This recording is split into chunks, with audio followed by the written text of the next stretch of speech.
It's the state of the dungeon. It's a video that Rob does about his games. Yeah! Hello, ladies and gentlemen, boys and girls, children of all ages. I am Rob, and this is my State of the Dungeon address.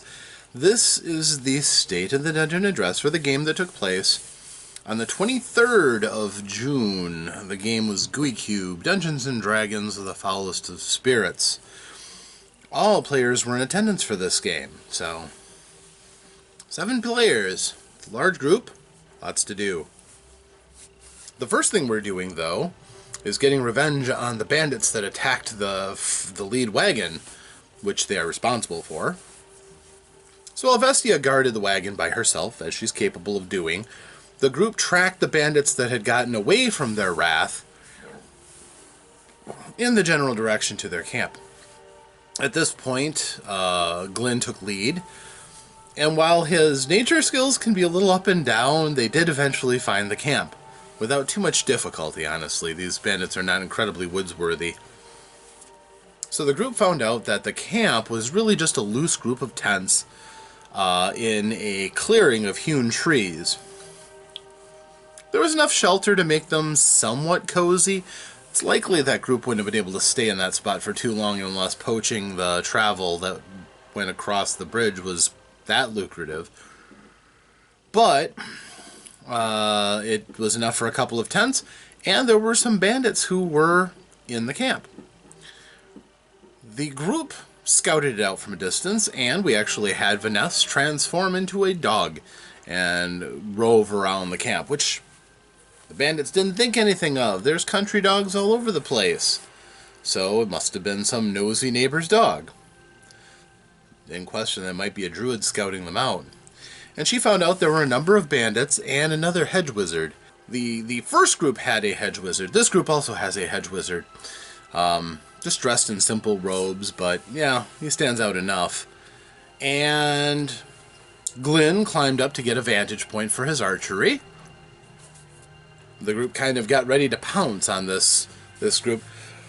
But Crendon decided he was going to go in and try to sow a little discord, so he went in using his black mask, masquerading as one of the bandits that they had already killed in the first wave.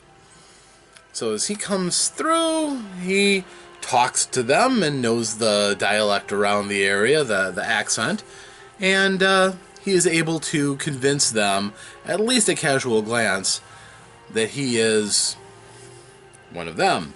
And he says, "Oh, a group of adventurers just attacked. We should, start packing up." So as they start getting up and getting together, all of a sudden Glenn lets loose with his double crossbow and rolls a massive hit and takes out their wizard with a single shot. Just never had a chance. And all of a sudden the rest of the group's like, "Oh my gosh." Well, at this point, Crendon does his thing trying to mess with the remaining bandits as the melee combatants charge in, Haran and Ventov, of course. And Kenna was prepared to run in and help, certainly too. But honestly, as the mess just kind of got into the middle of the camp, it wasn't a very good fight, to be honest. My dice weren't rolling all that hot, and while they got in a few hits here and there, none of the players were really that afraid for their character safety until the boss came out. The boss came out of a tent, and he yelled at somebody in the tent to keep their hands off of his things while he went out and dealt with the problem. And as he stepped out, he's this huge half-orc with a huge great axe ready to come out, and there's a click, thwack, and he got shot from behind by a crossbow. Nobody in the party. Immediately, they all suspected what was going on, but what can you do? I mean, that shot came through the flap. The person who did it didn't have an eyeball on the guy. Just miraculously hit. It's amazing. So the fight began a little bit more earnest, as now they had the main target, and most of the fighters were clamoring to get close to the the boss so that they could try to hew him down quickly. And realistically, it just didn't hit. It wasn't a fight that they felt threatened on. And I guess that's fair because they did attack from ambushing the bandits, which is ironic. And they won pretty handily. That's how it goes. Turns out the person who helped them was Smedley. And Glenn was annoyed by Smedley being there. But he ran afoul of a bear trap that had been left out in the woods and snapped on him. Smedley ran over and helped him leverage with the strength that he had to get out of the bear trap. And the rest of them were like, "What are you doing here?" And he's like, "Well, the bandits grabbed me." "Weren't you supposed to be at home? How could the bandits have grabbed you if you were at home?" "Well, I wasn't exactly at home at the time." "Well, we're not going back to your home, so you could take me with you?" They are not happy about this. But after all, they are really cool, and they taught him how to shoot a crossbow. So he's really, and obviously it's worked, because I don't think he's missed but once with a crossbow. So he's batting really well. And I gave him, the advantage of being fairly nimble. So they're like, okay, we've got to deal with Smedley. Well, they looted the camp. There was quite a bit of loot. Not a lot of coin. A decent amount, certainly. But lots and lots of supplies and things that really help out the caravan. And because of the anonymity of the prizes and the fact that these bandits don't look like the kind that are likely to let the people they rob live, there's probably nobody who has a claim to any of this stuff anymore, so they didn't feel really bad about taking any of it. So they brought it back, along with the wagon that the bandits had, and they went back to the caravan. Sure enough, the rest of the wagons had pulled up behind the lead, standing before the Blackwater Bridge, and their Vestia was, "Oh, great, you're back, finally. Everyone else is along, so we're ready to go." They came back with lots of stuff, which was broken out. The coin, they kept some of it, because, to the victor go the spoils. But they did go with the long-standing tradition of sharing their good fortune with the rest of the camp. So they didn't get all of the money, but they got a nice payoff for the combat that they went through. So then they crossed the bridge.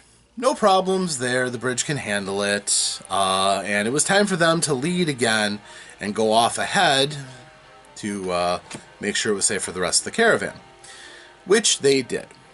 This allowed them to have a few other adventures, but it allowed all the players to all get roles as they were going along, things that they were doing. And as they were going around, they met a tinker who sold them a couple of nice things. He had some Ceric iron weapons. He had a really interesting blunderbuss-looking device that could launch spears, which Haranen kind of got enchanted with and ended up buying one of these. Several members of the group did find something in the tinker's wares to pick up, which was welcome. It's always nice to be able to supplement your arsenal and your gear with some nice new additions. But by and large, they had a fairly peaceable time. Nothing too dangerous or too distracting. They also found a paladin of the God of the Roads.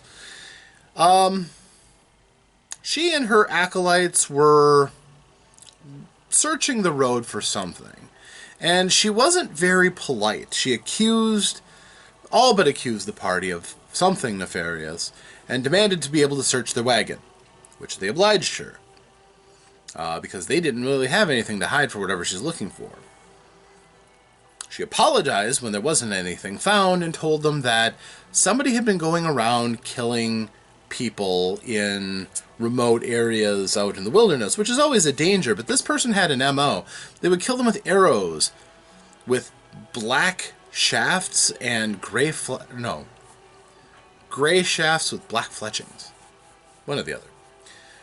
It's very distinctive, and this person apparently has been going around murdering people, taking things, and they are looking for proof of anybody doing that. Now, the group knows that there's nobody in the troop who uses arrows of that description. That's just not a kind of wood that they come across.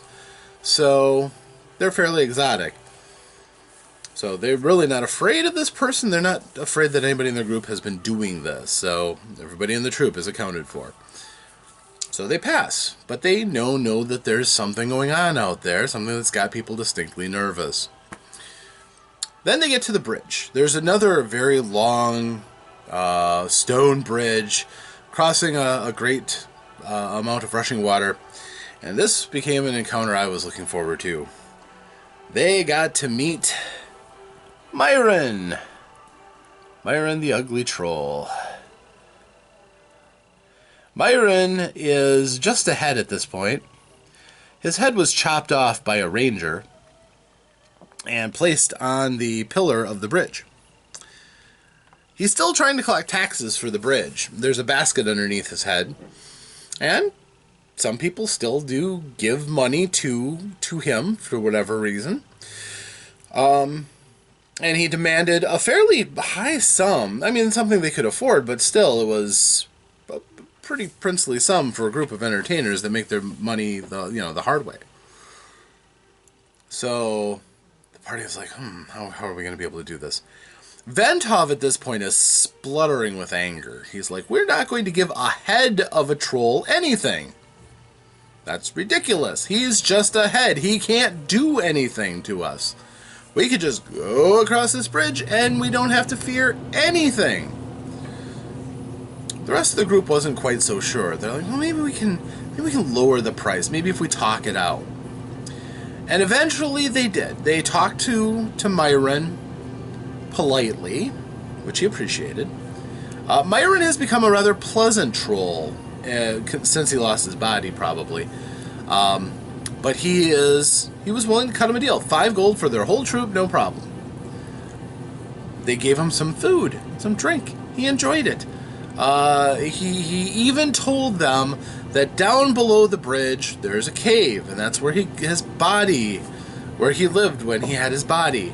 And back in the day, there was a bard, last name of Valentine, who made up the song Myron the Ugly Troll all about him, and he hates the song. It's not a very flattering song to have your big defeat spelled out. So he ended up getting the bard's weapon, weapon/musical instrument stolen. And it's now down there with his body. He's like, you can have it. I don't need it. I already proved my point. So they're all like, treasure? Ooh. Now Ventov wasn't quite so angry anymore. And also, he told them that there were some interesting runes that they should look at underneath the bridge that might tell them something about this Temple of Jinx that's up ahead. The Temple of the Jinxie Lad. Well, now the group is interested because obviously Jinx is one of the patrons of the Hanatas. And it's appropriate, if anybody was going to go see a Temple of Jinx, it should be them. So it's not that far off from the road either, which is good. But they go into the bridge. Some minor mishaps, but nothing too serious. And they find the cave. They find all these shiny rocks on the floor. And there's the body of Myron just sitting there, clutching this really nice-looking instrument. Well, they try to get it, but the body doesn't know that the head gave him permission to have it, and it's just grasping it. So they try to... How the head is surviving, or how the body is surviving with the head, or head is surviving, they don't know. Trolls are weird. But they try to take it from the troll, and they don't succeed. And they try again, they don't succeed. And finally, they work together, and they get it, although the thing takes some minor damage from the squeezing of the troll. And that's where we left it. They now have a nice piece of loot.